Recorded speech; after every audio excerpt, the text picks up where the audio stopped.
Hello and welcome to all my musical minions to the Forgotten OneCast, episode number 21. I am, as always, your host, CJP. And today we're going to be actually taking a look at some of the music that's going to be coming out in the next 3 months. The stuff that actually has official release dates, and then some teases of what will be coming up during the year. This is calls for all mainstream releases. This isn't, my personal stuff, but it's stuff I'm actually looking forward to and kind of excited to see what's going to happen. But to help me look through all this, we do have a couple of people that are going to be here. One's running a little late, as you can tell in the chat. But otherwise, introducing to the show for his first appearance, the devil who made me do it. Yes, I am the devil. I was there in the beginning. I helped create rock. It's all your fault. Yep. I went down to Georgia. Well, obviously, you're going to take credit for the good shit that we've gotten over the last, 100 years. But we also got to blame you for the bad shit, too. Oh, yeah. I think I might have, by accident, told Taylor Swift she could sing. Oops. And of course, before we kick off the show, we do have to pay the bills in the background. So I think it's time for a little commercial. You know it's coming.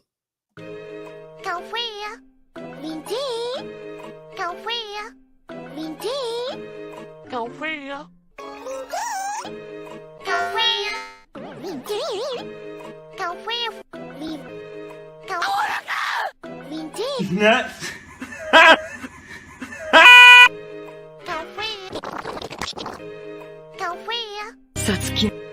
Paul Pilkington. All right. Are you team coffee or are you team green tea? Try coffeebrandcoffee.com and enjoy 10% off your order with promo code CJP. Coffee Brand Coffee, great coffee, no gimmicks. So yes, you can definitely go to coffeebrandcoffee.com and browse their wares there and see which team you want to join. Can they even have more than just coffee and green tea? They do have other teas and packages and things that you can get there. And if you want to save a little bit of that green, you got to put code CJP in the promo. So again, Coffee Brand Coffee, real coffee, no gimmicks. Now that that's out of the way, where can people find you, Mr. Devil, other than the pits of hell? You can find me Nalik3 on the Twitters, or you can find me on the Hub, Beelzebub Hub, on YouTube, where we do 2 shows, Beelzebub Hub on Saturday mornings very early, and Get Ranked every Sunday. Super early. 2 a.m. be super early. I mean, yeah. I don't keep those college hours anymore. Yeah, I'm trying to take away viewership from Jimmy Kimmel, that's the time I'm trying to hit for. It's not hard to do, actually. Yeah. I mean, is anyone still watching that? Really? Oh God. Yeah, no. I wish we had one. I wish there was just one that was you know what? I'm just gonna be neutral. But nope, every single one of them gotta drive away the audience. And of course, if you want to support the channel, you can always there's a pinned comment there at the top of the chat there. So throw $5 here or there if you want to. Just saying. And we got Paul Hadouken. He's going to be running in a little late and coming in here soon, hopefully. But hopefully not running from the devil, because he's got to run to the devil, or at least with it. As David Lee Roth once said. You got Master Tulsa in the chat. Run, Forrest, run. Also asking if this is the 21st episode, is it okay to drink a toast to it? Only if it's the good stuff. We got Metastep. What's up, Metastep? He's been posting some really good music here lately as well. What's up? Mr. Clinton Hausch with a hail all. Hey, Clinton. Oh, look, it's Gal. Nice days to drop on the music podcast, several. Don't lose your fiddle. I think that catches us up on the chat. So, kind of, as I was waiting for Paul to come in on looking at the new stuff coming out, was there anything else that came out last year music-wise that caught your fancy? Well, I'm a fan of, I know you're probably going to laugh, but I am a fan of Tom McDonald. So the Brave 2, I really liked it. I don't think it was good as one, but I did enjoy it. A lot of the songs off of it. And there wasn't too much other stuff. It wasn't as big of a year for music to me. Especially with me, because I am one of those people that I don't necessarily like one genre. I like all genres. I just pick and choose whatever sounds good to me from it. So I don't focus on any one thing. So it's just whatever music comes across, and I hear it, I go, oh, I like that. I just pull off on iTunes. So I rarely buy albums, but I did buy The Brave, and I bought The Brave too. So, and Gal apparently liked two better than one. Do you? She's a woman. I can't count for taste. It happens. Women. I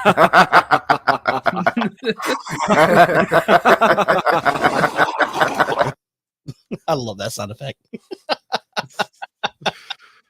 But well, for me, really the two that came out last year that I really enjoyed was Winger, of all people, came out with a new album. And it's still the same lineup, so they haven't changed their lineup at all. So it was really good. But the one that really got me was Extreme's new album, Rise. What's up, Professor Savage Dad? What's up? That solo really kind of set the music, at least on the YouTube side of things, set them off pretty well, because that guitar solo is goddamn insane. I mean, I'm gonna make a list of all the albums you tell me, and then I can actually listen to them. Betancourt has not lost a fucking step. He's still one of the best shredders in the last 30 years. Yeah, he's right up there with Eddie. In my opinion, just how, and it's not really just how technically good he is, but you can still hear soul and hear, his heart in that solo. It's not just the fact that he's, like Yngwie Malmsteen and just going to town on it. He actually can hear his passion in that song. Oh yeah, it's good. There's a difference between just being technically good at a guitar and being able to really just fill that guitar out. Like you see some guitarists and you're like, damn, they just like they moan with it almost. It just is crazy.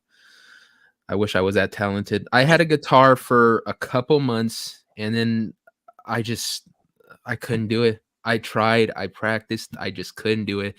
I was just no good. I have to find a better instrument for myself. I'm thinking like the kazoo, maybe a tambourine. Tambourine Man. Sorry, that song, and all I can think of is the bit on MTV decades ago when they were doing their parodies of the best movie. Oh yeah, and they did one of Seven. Oh yeah, it's William Shatner as Captain Kirk, as TJ Hooker, and as the host of Rescue 911, recreating the head in the box scene.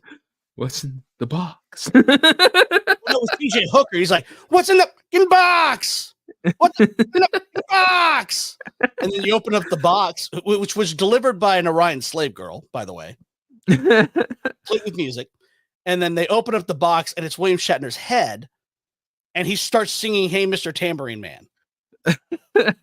It's one of the funniest parody bits they've ever done.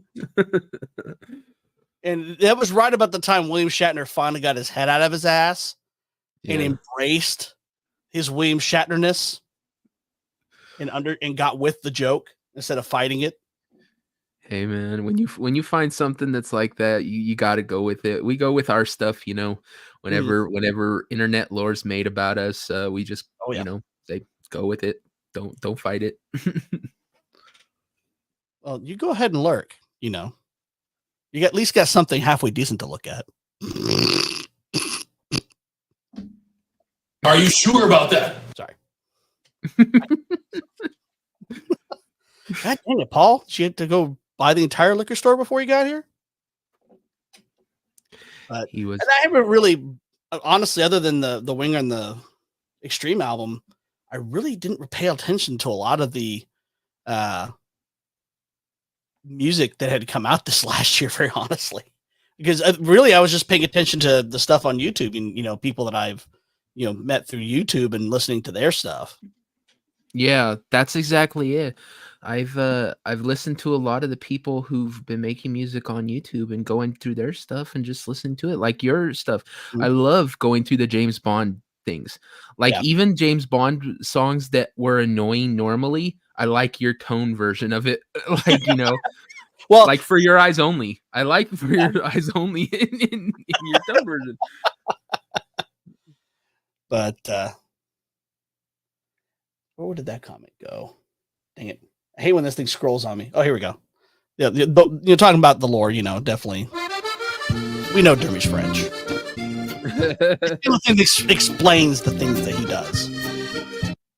I think that's the one that makes him the most mad. He hates being called French.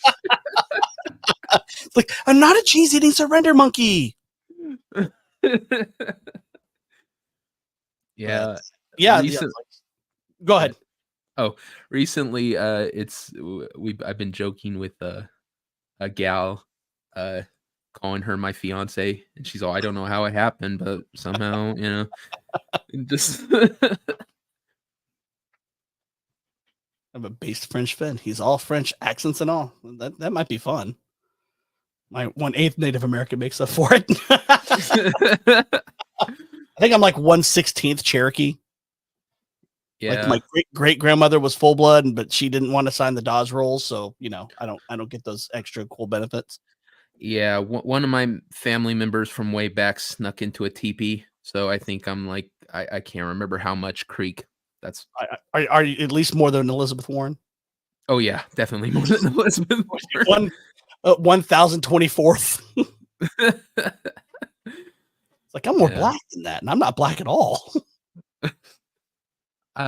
Yeah, no, I wouldn't be surprised if I didn't have a little bit of black in my history, because I know a lot of my is Portuguese, and I know that Portuguese, you had a lot of ships coming through. They were big on being a port, and so there's a lot of traders and stuff that were going through that area, and so yeah, I believe that there's actually a black heritage in Portuguese people because of that.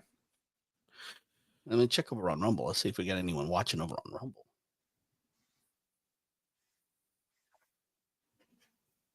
If I remember to mute it. I always forget to pop out the live chat on that side. Yeah, I know there's a way to bring up chat from Rumble, but a lot of people haven't. They don't know how. So,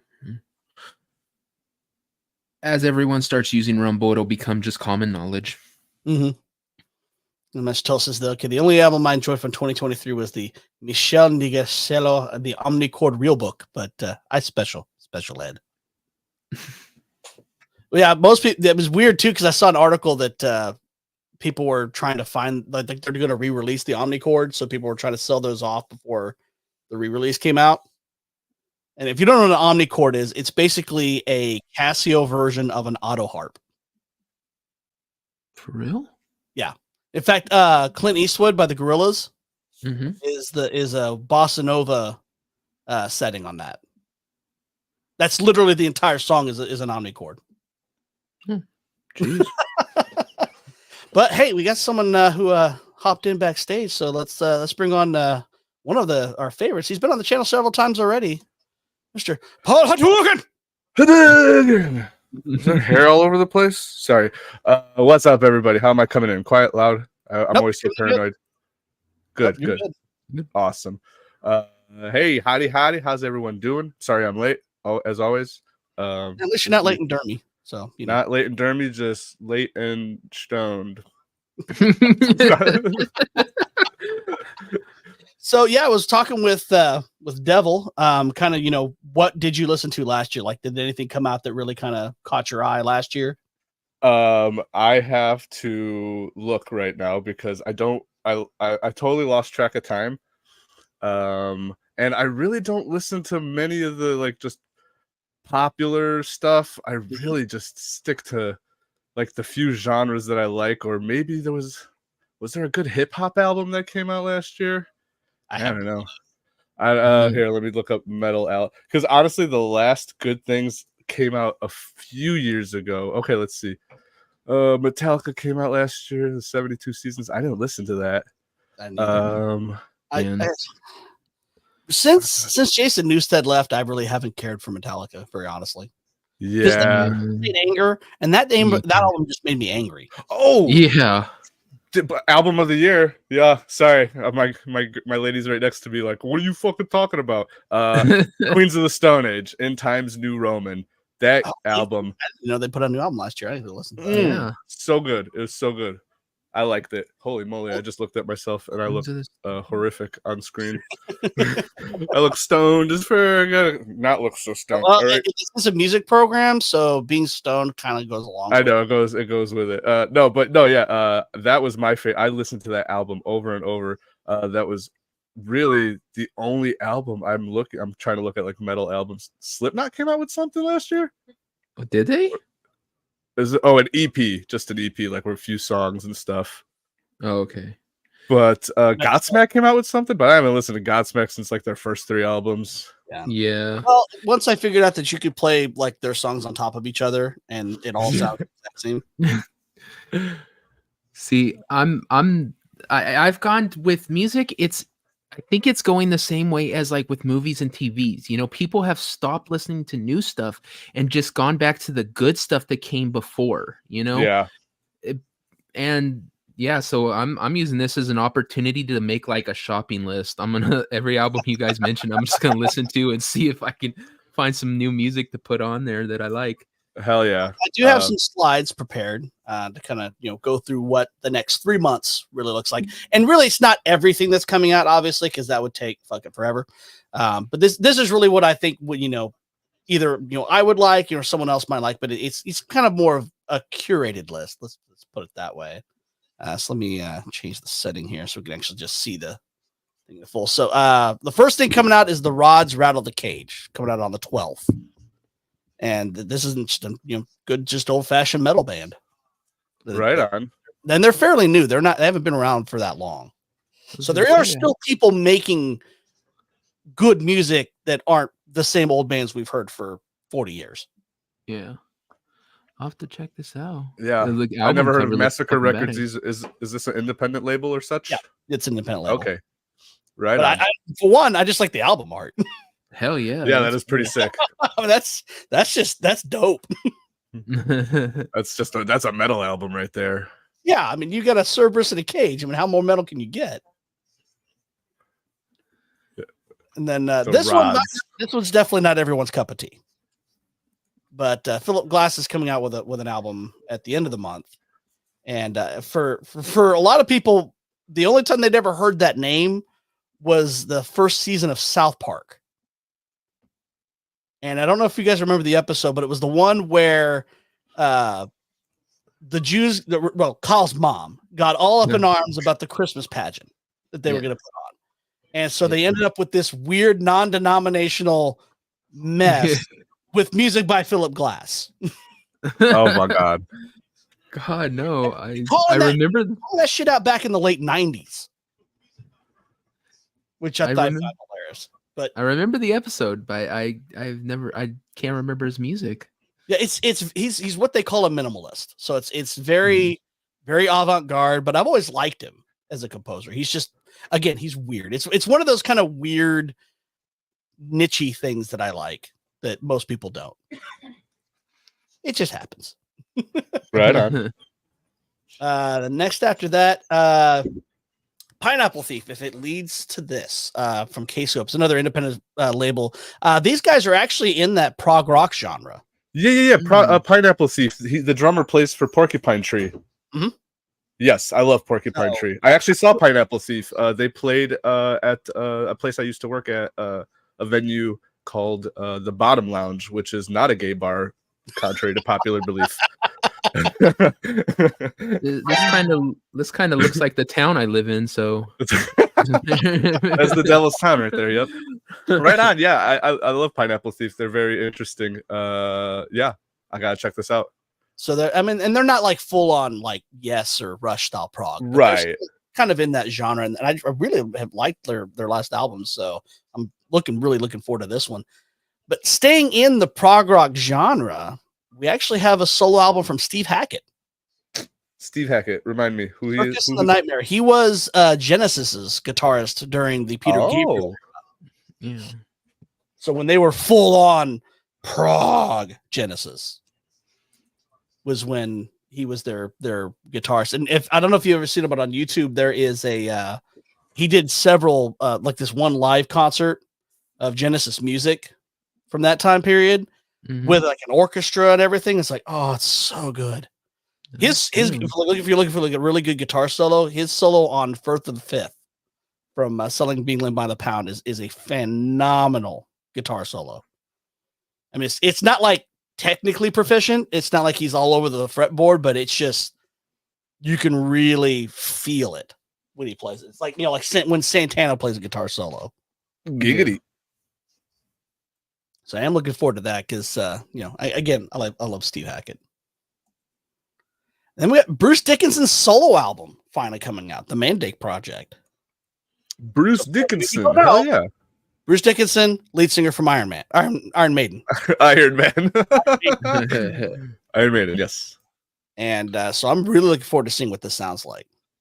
Yeah. I do love me some Iron Maiden. Yeah. That man's voice, he just hasn't lost a step.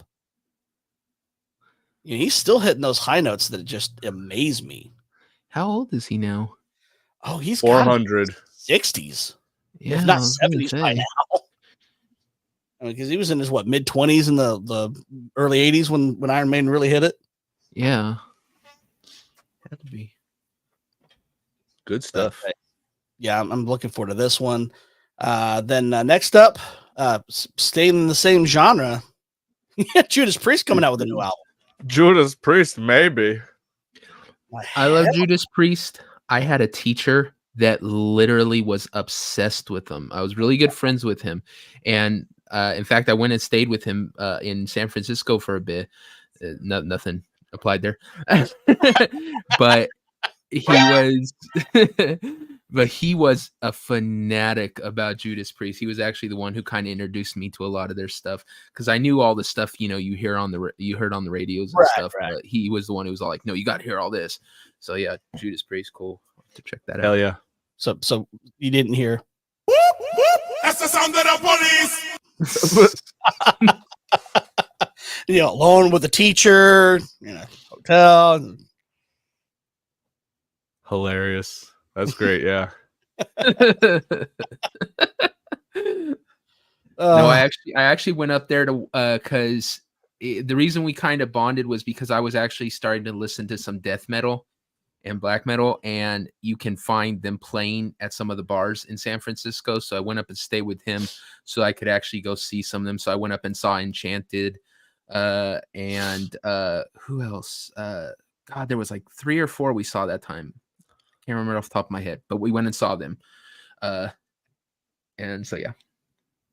Then next up, we've got Dragon Force coming out with a on 3/15. That looks like a fucking badass cover, dude. That's cool. It almost looks AI artwork. Is squeeing at the moment. That's hilarious. But I mean, I'm not like the biggest Dragon Force fan, but again, there's a lot of stuff that they do that I really enjoy. Yeah, for sure. I mean, they're iconic for Guitar Hero and all that. For So they're a technically proficient band, which I can always appreciate. Oh yeah, yeah. Then very the next very technical musicians. Yeah, the next one after that, this is the last one that I have a confirmed date on. Lenny Kravitz. Blue Electric Light. Hey, I still like Lenny Kravitz. Oh no! Every single what came on the radio the other day? I want to get away. That song is still a banger, man. I remember hearing that as a kid, and I'm like, "What is this magic?" But yeah, I've always been a fan of Lenny Kravitz. Although I really liked Circus. I think that was a great album, and you could tell him going through the divorce and everything with Lisa Bonet did affect him. It also affected his writing, so the album's a bit darker. Yeah, stuff, but like Yeah. Rock and Roll is Dead is really good on that album. that's actually why I would recommend kind of to go back to that Queens of the Stone Age. Josh Homme, who's the main writer for the lead singer, main guy that writes everything. He went through some shit since the last album. He went through a divorce. He went through cancer, beat cancer. Just all this crazy shit, custody battles and stuff with his kids. And you could. That's why I really, really recommend listening to "In Times New Roman" by Queens of the Stone Age, because you could just hear in the lyrics, in the story, "What's up, Insidious Bliss?" You could just really hear it in the music. Songs about missing or his divorce, songs about hearing about his health and stuff. So that's, again, I mean, I know we're on Lenny Kravitz right now, but you brought that up and that made me think of that. Yeah. But you can definitely tell when someone has gone through something in their musician, and you can hear it in their music. Yes, and that's when some of the best music comes out. So that's exactly. Like some of my favorite stuff from Clapton was when he was having his issues with the lady he stole from George Harrison. But anyway, now that's the last of the new stuff that we have confirmed dates for. But we do have, at least for the most part, confirmation that Korn, Testament, Wasp, Anthrax, Slipknot, Deftones, and Pearl Jam are all putting out new music this year. Yes, I also see Limp Bizkit. Yeah. I will die on that hill. I will die on that hill. I love Limp Bizkit. Dream Theater? Did you say Dream Theater? Well, I don't know if they're putting out anything new this year, because they just got Portnoy back in. Right. It says to be determined, but they think it might come out this year. Okay, yeah, Deftones. That would be fantastic, because I can't wait to hear. In that saddle, because I mean I like Dream Theater with Mark Mangini, or whatever his name is. But he's technically a better drummer than Portnoy. But again, for me, Portnoy was about the feel, and he was a big part of the songwriting. Hell yeah. If you want, I actually I am on Loudwire right now, and I got like anticipated albums coming out. If you want me to share the screen. Oh yeah, share that. Let's do some more digging, because a lot of the albums you just mentioned are on here, and then some. Oh, and I didn't know Max W had left Slipknot, so they got a new drummer there. Yes, I think he was having some like hip stuff, and he just went through surgery. I don't know if there was some oh great, Green Day. Boo. Boo. Although it's funny, because I got a vinyl of Dookie for Christmas, which that's a great album. And here's a good topic of discussion. Do you separate the artist from the art? Can you separate the artist today from the artist that was back then? Like when Dookie came out, there were just a bunch of kids trying to making music, and the label they were on also was trying to make money. So it's kind of like a you kind of think of the time of that time, and then you look at them now, and they're saying dumbass things on New Year's Eve. Here's something I can't figure out about Green Day.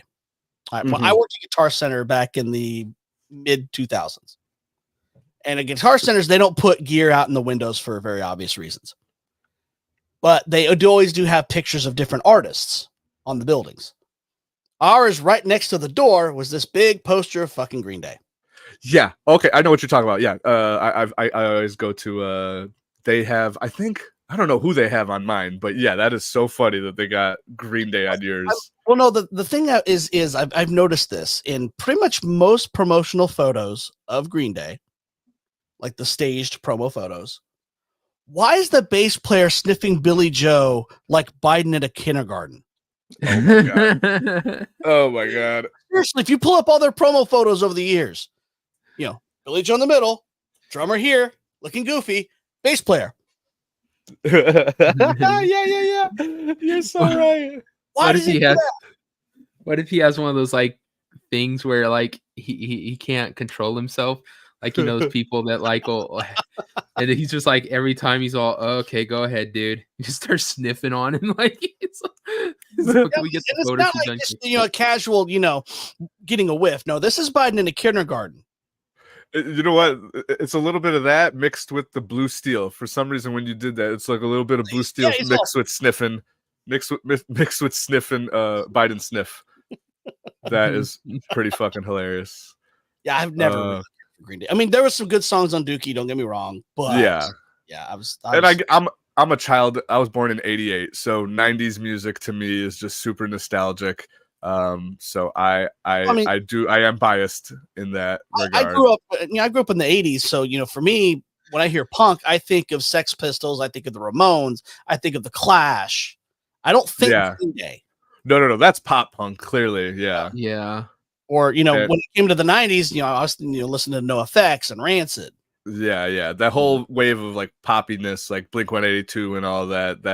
That's when they made it not about fuck the establishment. It's more like I like my girlfriend, fuck her, that kind of stuff. I'm not a massive fan of Sum 41. You know what? They're not terrible. They're not terrible. Yeah. If you're looking for a good punk band that was kind of poppy at that same era, but was funny and actually listenable, I don't know if you ever heard of the Vandals. Sounds familiar. But they had like the one song that really hit was "My Girlfriend's Dead," and it wasn't that she was actually dead, is that she dumped him, but to keep from being hurt, he told everyone she was dead. Wow. Bitch died.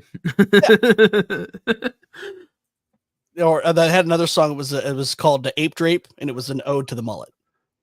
I like that. I should make an ode. Listenable.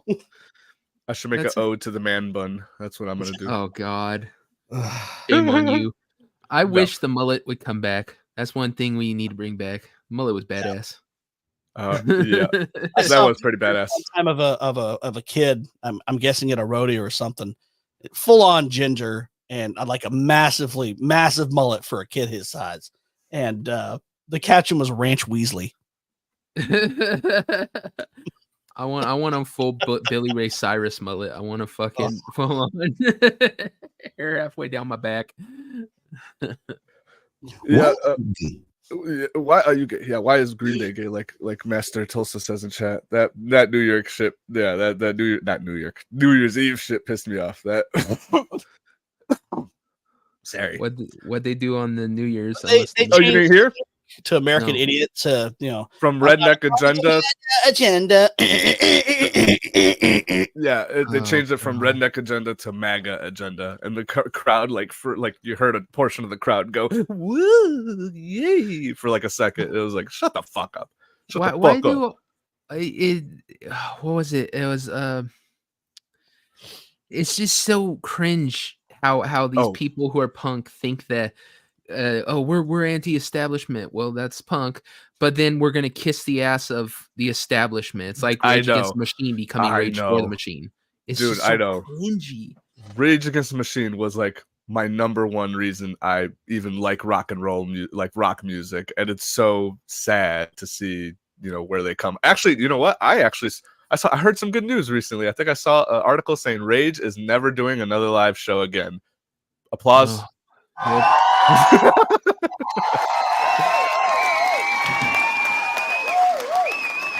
Like, come on, guys. How can you fall so far? Rage for the Machine. Exactly, Clinton. Absolutely. Yep. You know what they really need? They need Michael. Stop it. Get some help. Thank you, Michael. MJ, I love you. I did that like he was dead. I don't know. Never mind. The Descendants? Yes. I actually still work with their guitar player. No shit. Stephen Egerton, yeah. He was worked in the karate department. Real sweet guy, too. But yeah, the Descendants, that's a great punk band. Right on. An album, the last album I remember coming out was about 2015. 2016. Okay. But yeah, they're right in there with the origins of punk. For sure. Metastep. Rage has always been communist. Okay, well, that was before I knew what communism was, so I just really enjoyed it, and but it instilled the whole don't trust the government inside of me. So I didn't fully understand what they were talking about. All I knew was I shouldn't trust the government when I listened to these songs. So I may have not paid attention to the communism part. Well, But then they yeah. should have called themselves Rage Against Capitalism and just fucking started. But now the machine, they're raging for it. They can't sit there and say communism, and they're raging for the side that has freaking Apple, that has Facebook and all that Yep. shit. They're on the side of the machine now. So it's they can sit there and say communist, but whatever. Yeah. Assholes. All right. So I was gonna say, you guys want to go through this list here? Oh, yeah. See what Oh, else yeah, there is. sure. All right. Yeah. Green Day was the first one. Alkaline Trio. Anyone a fan? I remember January Haven't heard of them. 26th. I haven't heard of them. Never heard of Alkaline Trio? I've heard of them, but I haven't listened to them. Yeah, they're just some like post-hardcore band, whatever. Frank Carter and the Rattlesnakes. I am not familiar with. This, ironically, I'm wearing the shirt of Static fucking X. Project Regeneration Volume 2. If you like industrial metal, if you're a fan of Rammstein, I don't know why I always put Rammstein and these guys together. This is more like upbeat, like techno Rammstein. Rammstein sometimes gets slow and like, just gritty. But yeah, this comes out January 26th. It's Project Regeneration Volume 2. Volume 1 of this is actually what got me into vinyls in 2020, because I think the part 1 came out in 2020. It just brought me back to metal music in general. Like it like the album was so good, and it made me think of old Static X, because the original singer has died in like 2014, I think. Yeah, it's been a while already. Man, But God, I go ahead. remember that first album. It wasn't one of the lyrics to one of the songs. Your shit tastes like chocolate cake. Your ass smells like a rose. Wasn't Yeah, that one of the lyrics? smells like a rose. Oh, I fucking he was love. good drugs when he wrote that. Yes, drugs are fantastic when it comes to writing music, but no, yeah. I loved the part 1 that came out. Yeah, like I said, in 2020, it made me buy. I bought the vinyl. I was on their website. I bought the vinyl before I even had a record player, and that's what made me go into this like deep, like, oh, I'll buy a cheap record player. And then I bought a $50 suitcase looking one off of Amazon. And then I got it, and I'm like, this doesn't work very well. And I had to return it, get another one, and learn the ins and outs of turntables and all that. By the way, if you want a good turntable to like legit listen to music, you're probably going to have to dish out like $350 at least. So I still have my dad's Technics from the 80s. Yeah. Well, it's one of those things where when if you have the money to get into the hobby, you can afford a turntable like that, because you have to be a collector to get into and get some of that original vinyl and for stuff. sure. But I got one, like I said, it was like $350. It is kind of pricey, but I got a decent one that has like an internal Bluetooth. So I could actually Bluetooth it. I know it's not the purest way of doing things. People are probably screaming, why are you listening to records through Bluetooth? You're already but I don't give a fuck. It's, to me, the record whole thing is all about the I like listening to records for the ritual, cleaning the record off and putting it on. And to me, just the fact that music is playing off of a piece of wax is just, so I don't care what it plays off of, it still sounds great. I have like this tiny little Bluetooth speaker that has so much bass. Holy shit, man. I literally could carry it around. It's right in front of me. I would grab it, but it's got so much bass, and I just play it right off of that.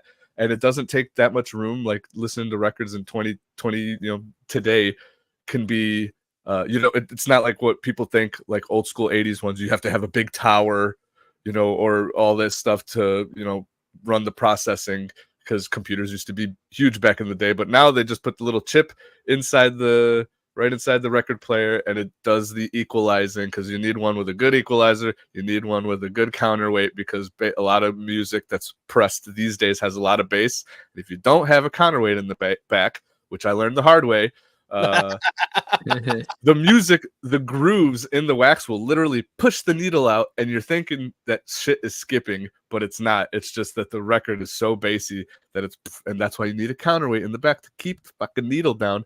So I went through like 4 or 5 different record players before I'm like, I guess I'm just gonna spend $350. I already spent all this on this other shit. But I mean, that's where I got a bit of an advantage for a lot of people, because I inherited a pretty thorough record collection from my dad. Right on. I've got a lot of those classics that he bought when they were brand new, and he was like still in high school and college. Yeah, nice.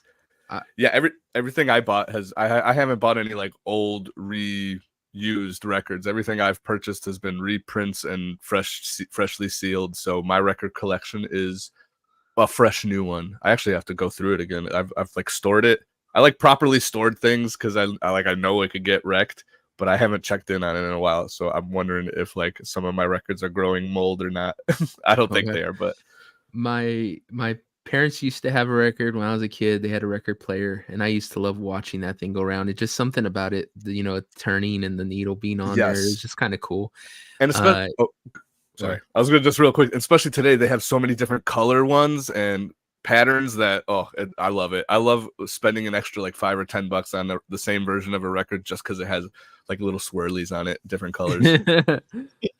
I've actually bought 3 or 4 of the same record just to have all the variations. Gojira, I bought Gojira's Fortitude, which is an amazing album, came out in 2020, 3 times because there was all different sorts of colors. So I'm crazy like that. I haven't bought a record like all year though. My addiction started from 2020, lasted like 2 years. I'm like, I spent so much money, I have to stop. He's like a comic book nerd with the variants, the cover variants. He has to get the disc. Straight up.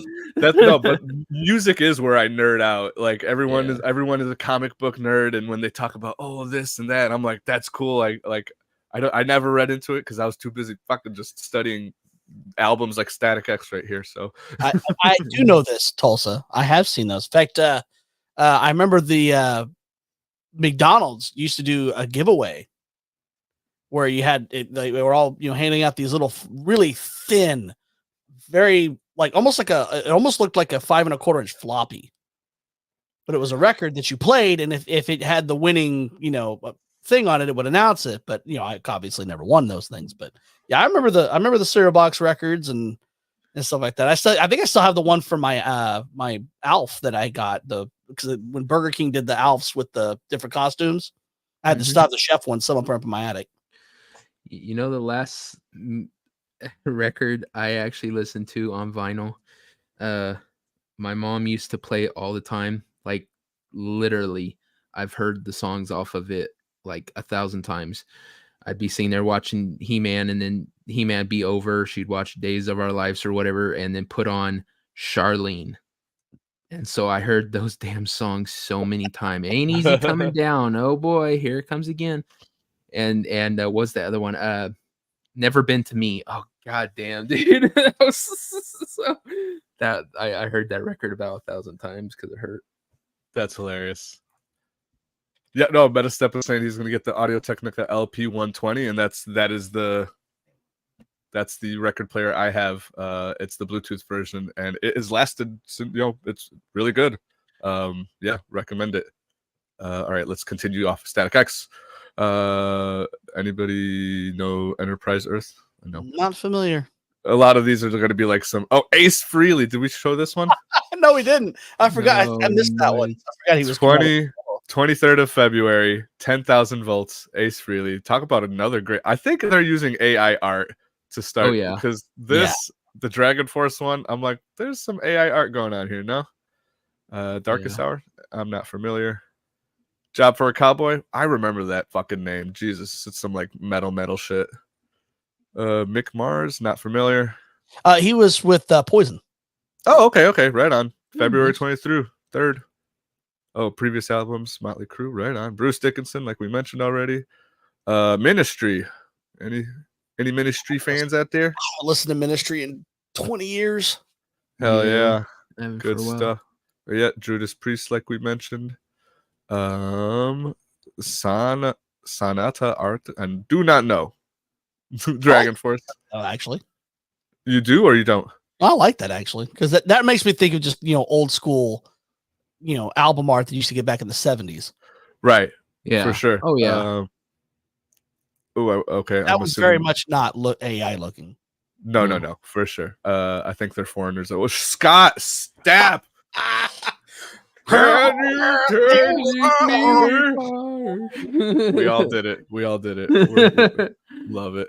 Oh, okay. That band was freaking everywhere. I know. Creed. Did you hear? Oh, what was he on? I think he was on. Scott was on what podcast? I forgot. But he was saying it's like we weren't trying to be a Christian band. We just kind of the label heard the music and was like, hey, you guys should. This is very like uplifting. We should you guys should kind of pivot towards being a Christian band. And Scott was the one that convinced the rest of the band to be like, yeah, let's go for it, man. Let's go for it. And What? Good business decision, I guess. Creed is like freaking Nickelback before Nickelback, you know, like Yeah. that first song, My Own Prison, was fucking awesome. And then, yeah, after that, everyone's all like, you didn't want to let people know that you might have listened to them. Yeah. Oh, yeah. Anthrax, apparently to be announced. New album this year. Bad Omens, not familiar with them. Black Dahlia Murder, another like post-hardcore band. Black Keys, I actually am excited. I love the Black Keys. Anybody else? No? Haven't heard of them either. They're all right. No, they're like very bluesy. So most people might know Black Keys, the hits, which sound very overproduced and all that. But if you go listen to pretty much any of their albums, if you listen to the songs that aren't their hits, it's just bare bones, one drum, one guitar, him singing, and it sounds so like old school bluesy. Like you wouldn't. It's weird listening to a Black Keys album because you get all these old, like even the way it's recorded sounds like grassroots, like cheap microphones, almost bluesy, gritty. And then suddenly their hits come on and it's like way overproduced and it's like still really good, catchy stuff. But I like the Black Keys for their gritty, bluesy stuff, which they have way more of if you listen to the records than their hits. So I like them. Check out Black Keys. I would start when I recommend. Go ahead. Sorry. I don't know if they're both white. Yeah, dude. Listen to the dude's voice. It sounds like that gritty old blues black guy. Yeah, it's fucking awesome. You know, the only problem when bands do that, when they have like two different sounds depending on what is successful and what's not, is you get fans. They're only fans of those like three really big hit songs, and they'll love them. Yeah. And then when you try to talk about them, they'll be like, yeah, what? No, but don't you like this one? And you're all, no, have you heard this? Like it's like you're talking two different languages, but you're talking about the same band. Oh, that's a very good point. Cream bro. had that problem because their biggest hit was More Than Words, and everyone was thinking, all the girls are thinking, oh, this is what they sound like all the time. Like, no, that's very much not what they sound like. Same thing with the people who did that Take My Breath Away for Top Gun. Oh yeah, because they were more like, new wave. Yeah.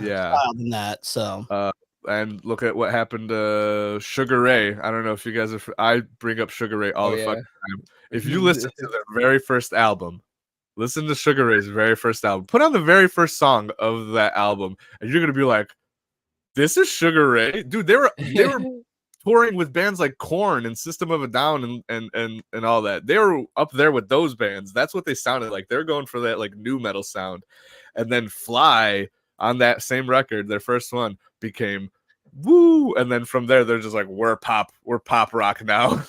Yeah. Touring with Bare Naked Ladies and freaking they went from I still pop that record on all the time. I love that first Sugar Ray album. It's so rocking. It was great. But yeah, no, back to what you were saying, Devil, about like the Black Keys having two different sounds and speaking two different languages. That actually kind of worries me because my idea for my current band was to be like, let's sound like fucking everything. And I'm now worried that maybe that is also a double-edged sword because you'll get the people that are like, wow, look at the diversity that this band plays. But then I might get a fan base, a really fucked up fan base because of it. Yeah, they're a fan of like two of your songs and they love you. They have your poster, they have everything. But they only know listen to two of your songs. Yeah. Like, oh, I really like that really sweet sounding soft one that you do. I'm like, oh, but what about that fucking metal one where I'm like, fuck the government, you know? It's like, oh, I didn't know you did that. Well, fuck, man. No, but no, that's on Bonnie do the old school style where the two sides of Paul Hadouken. It's all the soft stuff, and then side two is all the heavy stuff. Yeah. Bring Me the Horizon. I do not know them. They have that one dumb song that always plays when the Chad the Ultra Chad guy pops up in memes. Do you know what I'm talking about? Yes. Cradle of Filth. Anybody fans? I can't get into it. I've listened to him, but not for a while. Shit. I can't, the singing style is what I can't really get into. He does this like, I don't know. I can't do it. He sounds like that middle section of the One Corn song. Pretty much, but all the time, and really high pitch. Did you Yeah, ever see someone took that whole section and put it to Gary the Snail from SpongeBob oh my god. from the poetry, and they matched the mouth movements and everything. It was hilarious. That's hilarious.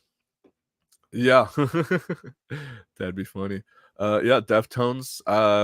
People, there's a love and hate people with Deftones. I will admit 100% they are a studio band. Listen to the records are amazing. You go see them live, you will be very disappointed. And it's been like that forever. Like, they are a terrible live band. And I saw them recently when they decided to add a second guitarist and more members to the live shows to make it sound more fuller, which bands started doing and playing the backtracks and that kind of stuff to sound better live. But Deftones still sucked live. I saw them, I think, 2021. And like, holy hell, terrible live band, great studio band.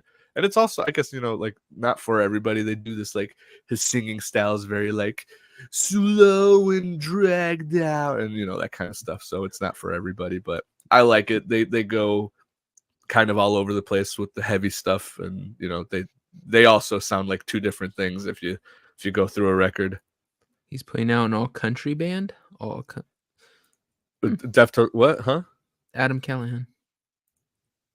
Oh, interested sorry. Yeah. in listening to that. I mean, right he's trying something new, really going out on it. Because I mean, yeah. Hootie did it.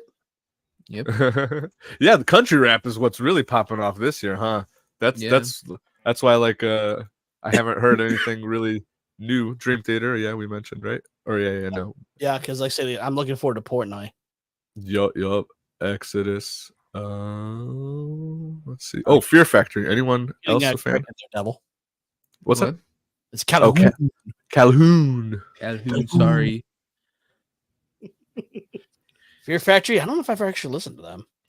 They're in the same vein as Static X, industrial metal kind of during the whole new metal 90s, 2000s era. But to me, these are the guys that they had a song on the original Mortal Kombat movie when Johnny Cage and Scorpion go to hell and fight. I think there's a part where Fear Factory starts playing, but they've been around since the early 90s. And to me, they're like the original band that kind of popularized the whole drum kick matching the chug of the guitar, like, but like kind of like the drum kick and which they're like the first ones to really like go full on in that. And then now it's a whole genre called gent music, and you hear like different like way overcomplicated variations of that. I hate gent metal. I don't know if you guys are familiar with gent. It's 8-string guitars, really low tuned, does the same kind of thing as what I mentioned, but like also on top of it, they add a bunch of like tapping and like just wild shit. Like metal got way overcomplicated. It's like I miss it when it was cool breakdowns and heavy like Pantera. Pantera is the fucking kings of breakdowns. They'd have fucking sweet grooving riffs, and then they'd fucking in the middle like, fuck yeah, give me a good simple breakdown to fucking jam out to. And Fear Factory definitely not as simple as Pantera, but like just a notch or two more complicated with the chugging and the double kicking. But I love Fear Factory, and their last album here, Aggression, that Continuum, that came out in 2021, also a big fan of. Yeah. Oh, and they lost their vocalist. That was the last album with their last vocalist, who they had since the fucking 90s. But they're like, this guy sucks now live. He's old. We need a new guy.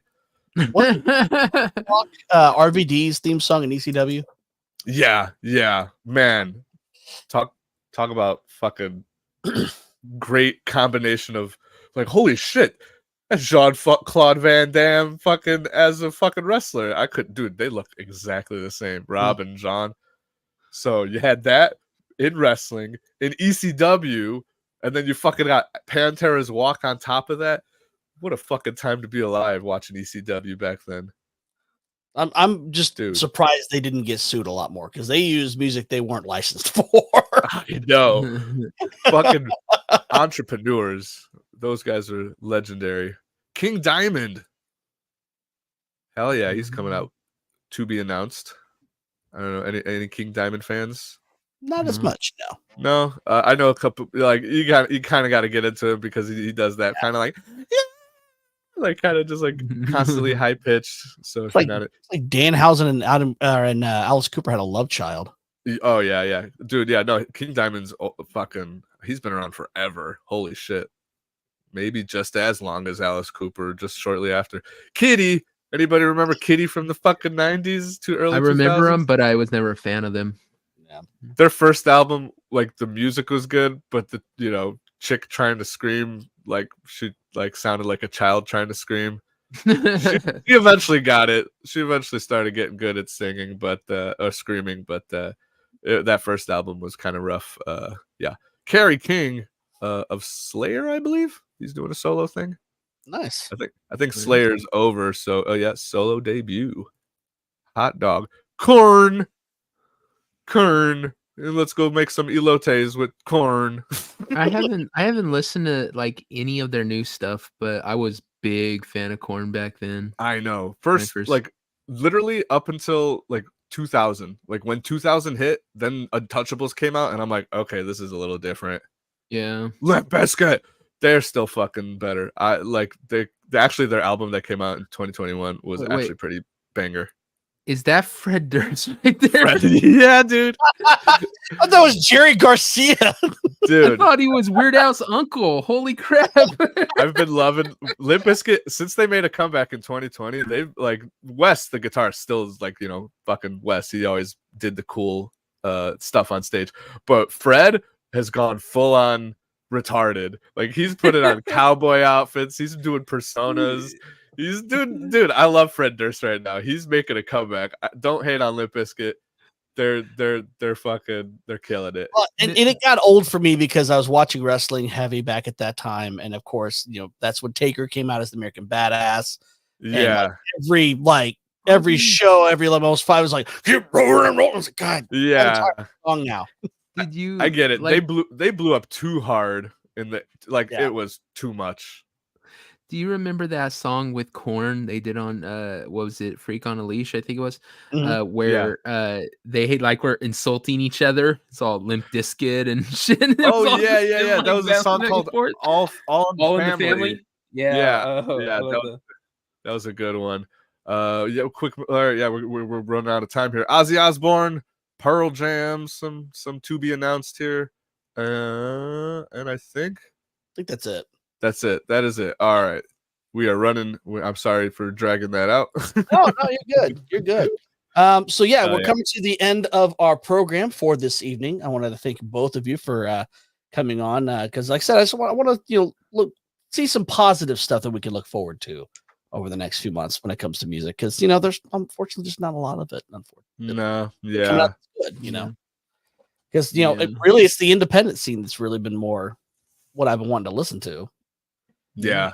So at least there's some decent stuff coming out. Yeah. Green Day. Except you got to do a little digging. And what's cool is I'm learning about these bands that have been around forever, but I just never got into them. And they're making a resurgence. So it's good to get back into these bands that have been bands, but they're now making new stuff. And it's pretty good. I feel like the musical renaissance, not just for independents, but also for labels and just everyone in general. I think people are now starting to pay more attention to actual bands these days instead of DJs or dumb. Taylor Swift. Oh God. Yeah, I think rock music, the underground of rock music, is going to start building and building until it floats to the top again. And that's happens. It's in cycles, because you'll get, a genre that just dominates. And it just dominates and dominates. And people finally get sick of it because that's all they play. And then something new will explode. Yep.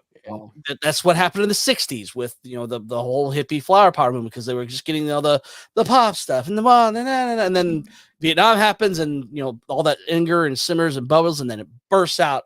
And then, of course, you had disco in the 70s. And then, as it tails into the 80s, people were getting sick of it when they actually had the Disco Dies Night at, I think it was at Fenway. It was, I thought it was in Chicago. I thought it was Wrigley. Chicago, it might have been Wrigley, yeah. But yeah, I think it was Wrigley in Chicago. The disco albums. I remember that. That was in Wrigley in Chicago. Or was it in the Sox Stadium? Actually, I think it may have been Comiskey Park. It was either Wrigley or Comiskey. I just know it was in Chicago.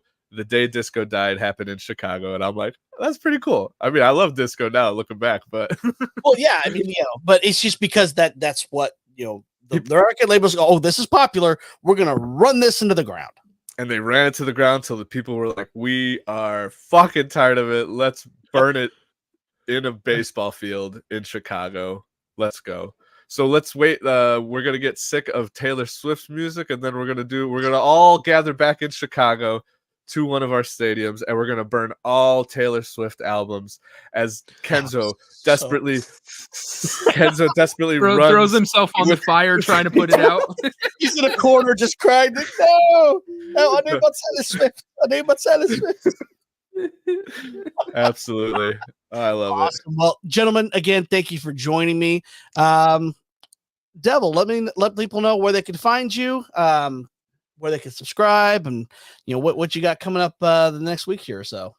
Yeah, you can check me out, like I said, at Nalik3 on the Twitters, and you can check me out on the Hub, where we do the pub every Saturday, and we are doing Get Ranked this week, and we are doing 60s rock bands, and these two guys are going to be on it. I'm looking for my third, and yeah, it should be fun.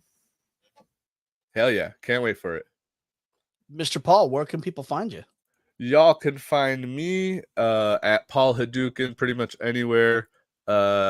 Specifically, if you want just a one place, go to Linktree or linktr.ee/Paul Hadouken for all my links.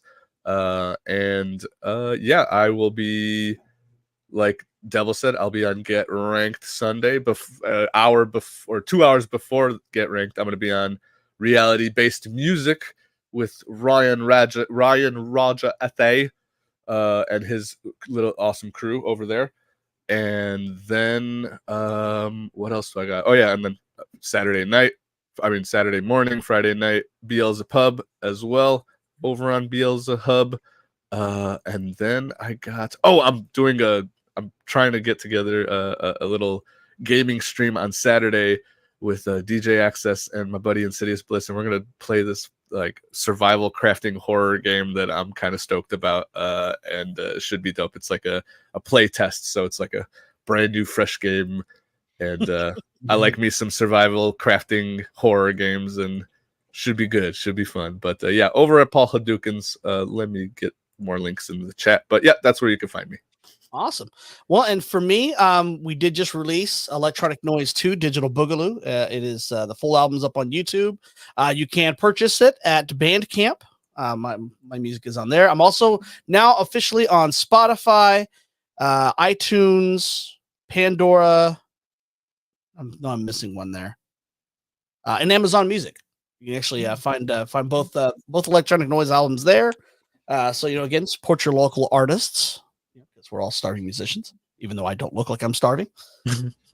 I got to get on Spotify and all that. I got to get to DistroKid and distribute everything.